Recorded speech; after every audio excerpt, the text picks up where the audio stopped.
ओम शांति। 11 अप्रैल 1985 की अव्यक्त मुरली।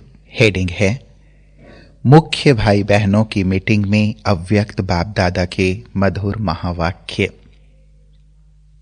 आज विशेष विश्व परिवर्तन आधार स्वरूप, विश्व के बेहद सेवा के आधार स्वरूप, श्रेष्ठ स्मृति, बेहद की वृत्ति, मधुर अमूल्य बोल बोलने के आधार द्वारा औरों को भी ऐसे उमंग उत्साह दिलाने के आधार स्वरूप निमित्त और निर्माण स्वरूप ऐसी विशेष आत्माओं से मिलने के लिए आए हैं।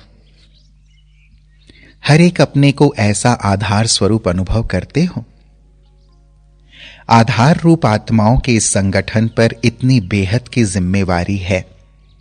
आधार रूप अर्थात सदा स्वयं को हर समय, हर संकल्प, कर्म में जिम्मेवार समझ चलने वाले। इस संगठन में आना अर्थात बेहद की जिम्मेवारी के ताजधारी बनना। यह संगठन जिसको मीटिंग कहते हो, मीटिंग में आना अर्थात सदा बाप से, सेवा से, परिवार से, स्नेह के श्रेष्ठ संकल्प के धागे में बंधना और बांधना, इसके आधार रूप हो। इस निमित्त संगठन में आना अर्थात स्वयं को सर्व के प्रति एग्जाम्पल बनाना। यह मीटिंग नहीं, लेकिन सदा मर्यादा पुरुषोत्तम बनने के शुभ संकल्प के बंधन में बंधना है। इन सब बातों के आधार स्वरूप बनना, इसको कहा जाता है आधार स्वरूप संगठन। चारों ओर के विशेष चुने हुए रतन इकट्ठे हुए हो। चुने हुए अर्थात बाप समान बने हुए। सेवा का आधार स्वरूप अर्थात स्व उद्धार और सर्व के उद्धार स्वरूप। जितना स्व के उद्धार स्वरूप होंगे, उतना ही सर्व के उद्धार स्वरूप निमित्त बनेंगे। बाप दादा इस संगठन के आधार रूप और उद्धार रूप बच्चों को देख रहे थे और विशेष विशेषता देख रहे थे। आधार रूप भी बन गए, उद्धार रूप भी बने। इन दोनों बातों में सफलता पाने के लिए तीसरी क्या बात चाहिए? आधार रूप हैं तभी तो निमंत्रण पर आए हैं ना, और उद्धार रूप हैं तब तो प्लान्स बनाए हैं। उद्धार करना अर्थात सेवा करना। तीसरी बात क्या देखी? जितने विशेष संगठन के हैं उतने उदार चित्त। उदार चित्त व उदार चित्त के बोल, उदार चित्त की भावना कहां तक है? क्योंकि उदार चित्त अर्थात सदा हर कार्य में फ्राग दिल, बड़ी दिल वाले। किस बात में फ्राग दिल व बड़ी दिल हो? सर्व प्रति शुभ भावना द्वारा आगे बढ़ाने में फ्राग दिल। तेरा सो मेरा, मेरा सो तेरा, क्योंकि एक ही बाप का है। इस बेहद की वृत्ति में फ्राक दिल, बड़ी दिल हो, उदार दिल हो अर्थात दातापन की भावना की दिल। अपने प्राप्त किए हुए गुण, शक्तियां, विशेषताएं सब में महादानी बनने में फ्राग दिल। वाणी द्वारा ज्ञान धन दान करना यह कोई बड़ी बात नहीं है, लेकिन गुण दान व गुण देने के सहयोगी बनना, यह दान शब्द ब्राह्मणों के लिए योग्य नहीं है। अपने गुण से दूसरे को गुणवान, विशेषता भरने में सहयोगी बनना, इसको कहा जाता है महादानी फ्राग दिल। ऐसा उदारचित बनना, उदार दिल बनना, यह है ब्रह्मा बाप को फॉलो फादर करना। ऐसे उदारचित की निशानी क्या होगी? 3 निशानियां विशेष होंगी। ऐसी आत्मा ईर्ष्या, घृणा और क्रिटिसाइज करना, जिसको टॉन्ट मारना कहते हो, इन तीनों बातों से सदा मुक्त होगी। इसको कहा जाता है उदार चित्त। ईर्ष्या स्वयं को भी परेशान करती, दूसरे को भी परेशान करती है। जैसे क्रोध को अग्नि कहते हैं, ऐसे ईर्ष्या भी अग्नि जैसा ही काम करती है। क्रोध महाअग्नि है।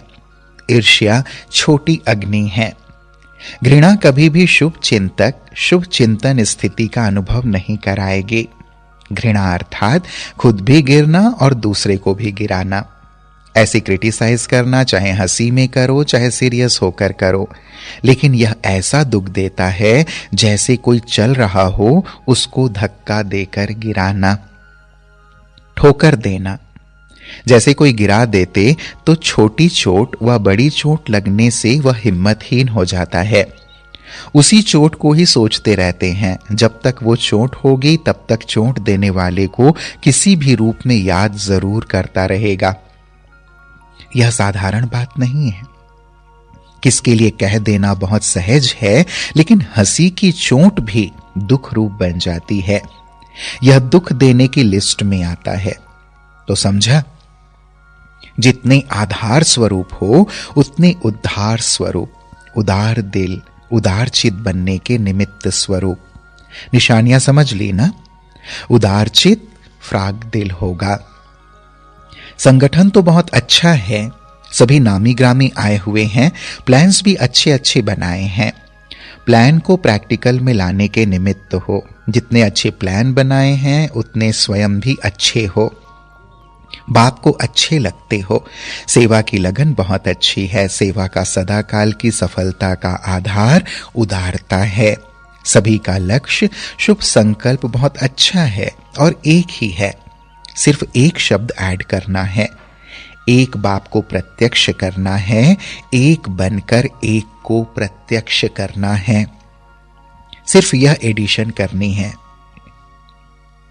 एक बाप का परिचय देने के लिए अज्ञानी लोग भी उंगली का इशारा करेंगे, 2 अंगुली नहीं दिखाएंगे।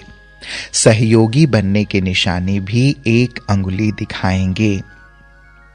आप विशेष आत्माओं की यही विशेषता की निशानी चली आ रही है। तो इस गोल्डन जुबली को मनाने के लिए व प्लान बनाने के लिए सदा 2 बातें याद रहें, एकता और एकाग्रता। यह दोनों श्रेष्ठ भुजाएं हैं कार्य करने की, सफलता की। एकाग्रता अर्थात सदा निर्व्यर्थ संकल्प, निर्विकल्प। जहां एकता और एकाग्रता है वहां सफलता गले का हार है। गोल्डन जुबली का कार्य इन विशेष 2 भुजाओं से करना। 2 भुजाएं तो सभी को हैं, 2 यह लगाना तो चतुर्भुज हो जाएंगे। सत्यनारायण और महालक्ष्मी को 4 भुजाएं दिखाई हैं, तो अभी सत्यनारायण महालक्ष्मियां हो। चतुर्भुजधारी बन हर कार्य करना अर्थात साक्षात्कार स्वरूप बनना। सिर्फ 2 भुजाओं से काम नहीं करना, 4 भुजाओं से करना। अभी गोल्डन जुबली का श्री गणेश किया है ना, गणेश को भी 4 भुजा दिखाते हैं। बाप दादा रोज मीटिंग में आते हैं, एक चक्र में ही सारा समाचार मालूम हो जाता है। बाप दादा सभी का चित्र खींच जाते हैं, कैसे कैसे बैठे हैं। शरीर रूप में नहीं, मन की स्थिति के आसन का फोटो निकालते हैं। मुख से कोई क्या भी बोल रहा हो, लेकिन मन से क्या बोल रहे हैं वह मन के बोल टेप करते हैं। बाप दादा के पास भी सबके टेप किए हुए कैसेट्स हैं, चित्र भी हैं, दोनों हैं। वीडियो, टीवी आदि जो चाहो वह है। आप लोगों के पास अपना कैसेट तो है ना, लेकिन कोई कोई को अपने मन की आवाज, संकल्प का पता नहीं चलता है। अच्छा, यूथ प्लान सभी को अच्छा लगता है, यह भी उमंग उत्साह की बात है, हट की बात नहीं है। जो दिल का उमंग होता है वह स्वतः ही औरों में भी उमंग का वातावरण बनाते हैं। तो यह पद यात्रा नहीं, लेकिन उमंग की यात्रा है। यह तो निमित्त मात्र है। जो भी निमित्त मात्र कार्य करते हो उसमें उमंग उत्साह की विशेषता हो। सभी को प्लान पसंद है। आगे भी जैसे 4 भुजाधारी बनकर के प्लान प्रैक्टिकल में लाते रहेंगे तो और भी एडिशन होती रहेगी। बाप दादा को सबसे अच्छे से अच्छी बात यह लगी कि सभी को गोल्डन जुबली धूमधाम से मनाने का उमंग उत्साह वाला संकल्प एक है। यह फाउंडेशन सभी के उमंग उत्साह के संकल्प का एक ही है। इसी एक शब्द को सदा अंडरलाइन लगाते आगे बढ़ना। एक है, एक का कार्य है, चाहे किस भी कोने में हो रहा है, चाहे देश में हो व विदेश में हो, चाहे किसी भी जोन में हो, ईस्ट में हो वेस्ट में हो, लेकिन एक है, एक का कार्य है। ऐसे ही सभी का संकल्प है ना। पहले यह प्रतिज्ञा की है ना, मुख की प्रतिज्ञा नहीं, मन में यह प्रतिज्ञा अर्थात अटल संकल्प। कुछ भी हो जाए लेकिन टल नहीं सकते, अटल। ऐसी प्रतिज्ञा सभी ने की। जैसे कोई भी शुभ कार्य करते हैं तो प्रतिज्ञा करने के लिए सभी पहले मन में संकल्प करने की निशानी कंगन बांधते हैं। कार्यकर्ताओं को चाहे धागे का चाहे किसका भी कंगन बांधते हैं तो यह श्रेष्ठ संकल्प का कंगन है ना। और जैसे आज सभी ने भंडारी में बहुत उमंग उत्साह से श्री गणेश किया, ऐसे ही अभी यह भी भंडारी रखो जिसमें सभी यह अटल प्रतिज्ञा समझ यह भी चिटकी डालें। दोनों भंडारी साथ साथ होंगी तब सफलता होगी, और मन से हो, दिखावे से नहीं। यही फाउंडेशन है। गोल्डन बन गोल्डन जुबली मनाने का यह आधार है। इसमें सिर्फ एक स्लोगन याद रखना, न समस्या बनेंगे, न समस्या को देख डगमग होंगे। स्वयं भी समाधान स्वरूप होंगे और दूसरों को भी समाधान देने वाले। यह स्मृति स्वतः ही गोल्डन जुबली को सफलता स्वरूप बनाती रहेगी। जब फाइनल गोल्डन जुबली होगी तो सभी को आपके गोल्डन स्वरूप अनुभव होंगे। आप में गोल्डन वर्ल्ड देखेंगे। सिर्फ कहेंगे नहीं गोल्डन दुनिया आ रही है, लेकिन प्रैक्टिकल दिखाएंगे। जैसे जादूगर लोग दिखाते जाते बोलते जाते, यह देखो, तो आपका यह गोल्डन चेहरा, चमकता हुआ मस्तक, चमकती हुई आंखें, चमकते हुए होंठ, यह सब गोल्डन एज का साक्षात्कार करावें। जैसे चित्र बनाते हैं ना, एक ही चित्र में अभी अभी ब्रह्मा देखे, अभी अभी कृष्ण देखो, विष्णु देखो, ऐसे आपका साक्षात्कार हो। अभी अभी फरिश्ता, अभी अभी विश्व महाराजन, विश्व महारानी रूप, अभी अभी साधारण सफेद वस्त्रधारी। यह भिन्न भिन्न स्वरूप आपके इस गोल्डन मूर्त से दिखाई दे। समझा? जब इतने चुने हुए रूहानी गुलाब का गुलदस्ता इकट्ठा हुआ है, एक रूहानी गुलाब की खुशबू कितनी होती है, और यह इतना बड़ा गुलदस्ता कितनी कमाल करेगा। और एक एक सितारे में संसार भी है, अकेले नहीं हो। उन सितारों में दुनिया नहीं है, आप सितारों में तो दुनिया है ना। कमाल तो होनी ही है, हुई पड़ी है। सिर्फ जो ओटे सो अर्जुन बने, बाकी अर्जुन अर्थात नंबर 1। अभी इस पर इनाम देना। पूरी गोल्डन जुबली में न समस्या बनो, न समस्या को देखा। इसे फिर से सुने। पूरी गोल्डन जुबली में न समस्या बना, न समस्या को देखा। निर्विघ्न, निर्विकल्प, निर्विकारी तीनों ही विशेषता हों। ऐसी गोल्डन स्थिति में रहने वालों को वह इनाम देना। बाप दादा को भी खुशी है। विशाल बुद्धि वाले बच्चों को देख खुशी तो होगी ना। जैसे विशाल बुद्धि वैसे विशाल दिल। सभी विशाल बुद्धि वाले हो तब तो प्लेन बनाने आए हो। अच्छा, सदा स्वयं को आधार स्वरूप, उद्धार करने वाले स्वरूप, सदा उदारता वाले उदार दिल, उदार चित्त, सदा एक हैं, एक का ही कार्य है, ऐसे एक रस स्थिति में स्थित रहने वाले, सदा एकता और एकाग्रता में स्थित रहने वाले, ऐसे विशाल बुद्धि, विशाल चित बच्चों को बाप दादा का याद प्यार और नमस्ते। हम बच्चों का भी प्राणेश्वर बाप दादा को याद प्यार और नमस्ते, नमस्ते, नमस्ते। फिर प्यारे बाबा ने मुख्य भाई बहनों से बात की। सभी ने मीटिंग की। श्रेष्ठ संकल्पों की सिद्धि होती ही है। सदा उमंग उत्साह से आगे बढ़ना यही विशेषता है। मनसा सेवा की विशेष ट्रायल करो। मनसा सेवा जैसे एक चुंबक है, जैसे चुंबक कितने भी दूर की सुई को खींच सकता है, ऐसे मनसा सेवा द्वारा घर बैठे समीप पहुंच जाएगा। अभी आप लोग बाहर ज्यादा बिजी रहते हो, मनसा सेवा को यूज करो। स्थापना में जो भी बड़े कार्य हुए हैं तो सफलता मनसा सेवा की हुई है। जैसे वह लोग रामलीला या कुछ भी कार्य करते हैं तो कार्य के पहले अपनी स्थिति को उसी कार्य के अनुसार व्रत में रखते हैं, तो आप सभी भी मनसा सेवा का व्रत लो। व्रत ना धारण करने से हलचल में ज्यादा रहते हो, इसलिए रिजल्ट में कभी कैसा कभी कैसा। मनसा सेवा का अभ्यास ज्यादा चाहिए। मनसा सेवा करने के लिए लाइट हाउस और माइट हाउस स्थिति चाहिए।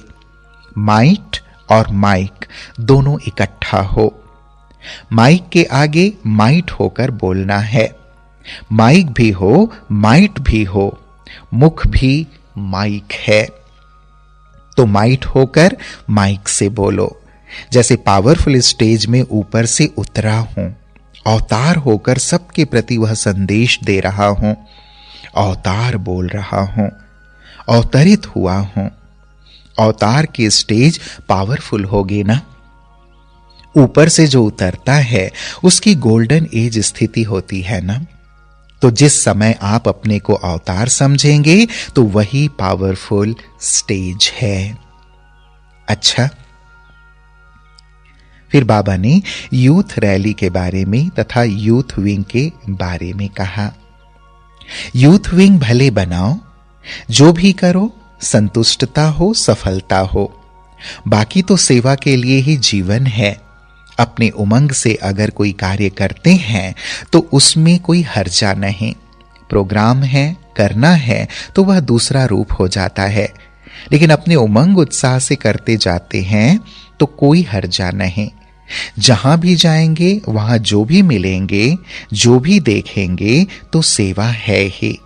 सिर्फ बोलना ही सर्विस नहीं होती, लेकिन अपना चेहरा सदा हर्षित हो। रूहानी चेहरा भी सेवा करता है। लक्ष्य रखें, उमंग उत्साह से खुशी खुशी से रूहानी खुशी की झलक दिखाते हुए आगे बढ़ें। सिर्फ जबरदस्ती कोई को नहीं करना है। प्रोग्राम बना है तो करना ही है, ऐसी कोई बात नहीं है। अपना उमंग उत्साह है तो करे, अच्छा है। अगर कोई में उमंग नहीं है तो बंधे हुए नहीं है, हर्जा नहीं है। वैसे जो लक्ष्य था इस गोल्डन जुबली तक सब एरिया को कवर करने का, तो जैसे वह पैदल चलने वाले अपने ग्रुप में आएंगे, वैसे बस द्वारा आने वाले भी हों। हर जोन व हर एरिया में बस द्वारा सर्विस करते हुए दिल्ली पहुंच सकते हैं। 2 प्रकार के ग्रुप बना दो, एक बस द्वारा आते रहें और सेवा करते आवें, और एक पैदल द्वारा, डबल हो जाएगा। कर सकते हैं, यूथ है ना, उनको कहां ना कहां शक्ति तो लगानी ही है। सेवा में शक्ति लगेगी तो अच्छा है, इसमें दोनों ही भाव सिद्ध हो जाएं, सेवा भी सिद्ध हो और नाम रखा है पद यात्रा तो वह भी सिद्ध हो जाए। हर स्टेट वाले अगर उनका पद यात्रियों का इंटरव्यू लेने का पहले से ही प्रबंध रखेंगे तो ऑटोमेटिकली आवाज फैलेगा। लेकिन सिर्फ यह जरूर होना चाहिए कि रूहानी यात्रा दिखाई दे। पद यात्रा सिर्फ नहीं दिखाई दे, रूहानियत और खुशी की झलक हो तो नवीनता दिखाई देगी। साधारण जैसे औरों की यात्रा निकलती है वैसे नहीं लगे, लेकिन ऐसे लगे यह डबल यात्री हैं। एक यात्रा नहीं करते हैं, याद की यात्रा वाले भी हैं, पद यात्रा वाले भी हैं। डबल यात्रा का प्रभाव चेहरे से दिखाई दे तो अच्छा है। फिर बाबा ने अलग अलग ग्रुप से मुलाकात की। सेवा करो और संतुष्टता लो। सिर्फ सेवा नहीं करना, लेकिन ऐसी सेवा करो जिसमें संतुष्टता हो, सभी की दुआएं मिलें। दुआओं वाली सेवा सहज सफलता दिलाती है। सेवा तो प्लान प्रमाण करनी ही है और खूब करो, खुशी उमंग से करो, लेकिन यह ध्यान जरूर रखो जो सेवा की उसमें दुआएं प्राप्त हुई या सिर्फ मेहनत की। जहां दुआएं होगी वहां मेहनत नहीं होगी। तो अभी यही लक्ष्य रखो कि जिससे भी संपर्क में आए उसकी दुआएं लेते जाएं। जब सबकी दुआएं लेंगे तब आधा कल्प आपके चित्र दुआएं देते रहेंगे। आपके चित्र से दुआएं लेने आते हैं ना, देवी या देवता के पास दुआएं लेने जाते हैं ना, तो अभी सर्व की दुआएं जमा करते हो, तब चित्रों द्वारा भी देते रहते हो। फंक्शन करो, रैली करो, वीआईपीज आईपीज सर्विस करो, सब कुछ करो, लेकिन दुआओं वाली सेवा करो। तो किसी ने पूछा, दुआएं लेने का साधन क्या है? तो बाबा ने कहा, हांजी का पाठ पक्का हो। कभी भी किसी को ना करके हिम्मतहीन नहीं बनाओ। मानो अगर कोई रॉन्ग भी हो तो उसको सीधा रॉन्ग नहीं कहो, पहले उसे दिलासा दो, हिम्मत दिलाओ, उसको हां करके पीछे समझाओ तो वह समझ जाएगा। पहले से ही ना कहेंगे तो उसकी जो थोड़ी भी हिम्मत होगी वह खत्म हो जाएगी। रॉन्ग तो हो भी सकता है, लेकिन रॉन्ग को रॉन्ग कहेंगे तो वह अपने को रॉन्ग कभी नहीं समझेगा। इसलिए पहले उसे हां कहो, हिम्मत बढ़ाओ, फिर वह स्वयं जजमेंट कर लेगा। रिगार्ड दो, यह विधि सिर्फ अपना लो। रॉन्ग भी हो तो पहले अच्छा कहो, पहले उसको हिम्मत आए। कोई गिरा हुआ हो तो क्या उसको और धक्का देंगे या उठाएंगे? उसे सहारा देकर पहले खड़ा करो। इसको कहते हैं उदारता। सहयोगी बनने वालों को सहयोगी बनाते चलो। तुम भी आगे, मैं भी आगे, साथ साथ चलते चलो, हाथ मिलाकर चलो तो सफलता होगी और संतुष्टता की दुआएं मिलेगी। ऐसी दुआएं लेने में महान बनो तो सेवा में स्वतः महान हो जाएंगे। फिर प्यारे बाबा ने सेवाधारियों से मुलाकात की। सेवा करते हुए सदा अपने को कर्मयोगी स्थिति में स्थित रहने का अनुभव करते हो कि कर्म करते हुए याद कम हो जाती है और कर्म में बुद्धि ज्यादा रहती है? क्योंकि याद में रहकर कर्म करने से कर्म में कभी थकावट नहीं होती। याद में रहकर कर्म करने वाले कर्म करते सदा खुशी का अनुभव करेंगे। कर्मयोगी बन कर्म अर्थात सेवा करते हो ना। कर्मयोगी के अभ्यासी सदा ही हर कदम में वर्तमान और भविष्य श्रेष्ठ बनाते हैं। भविष्य खाता सदा भरपूर और वर्तमान भी सदा श्रेष्ठ। ऐसे कर्मयोगी बन सेवा का पाठ बजाते हो, भूल तो नहीं जाता। मधुबन में सेवाधारी हैं तो मधुबन स्वतः ही बाप की याद दिलाता है। सर्व शक्तियों का खजाना जमा किया है ना, इतना जमा किया है जो सदा भरपूर रहेंगे। संगम युग पर बैटरी सदा चार्ज है, द्वापर से बैटरी ढीली होती, संगम पर सदा भरपूर सदा चार्ज है। तो मधुबन में बैटरी भरने नहीं आते हो, स्वेज मनाने आते हो। बाप और बच्चों का स्नेह है, इसलिए मिलना सुनना यही संगम युग के स्वेज हैं। अच्छा, ओम शांति।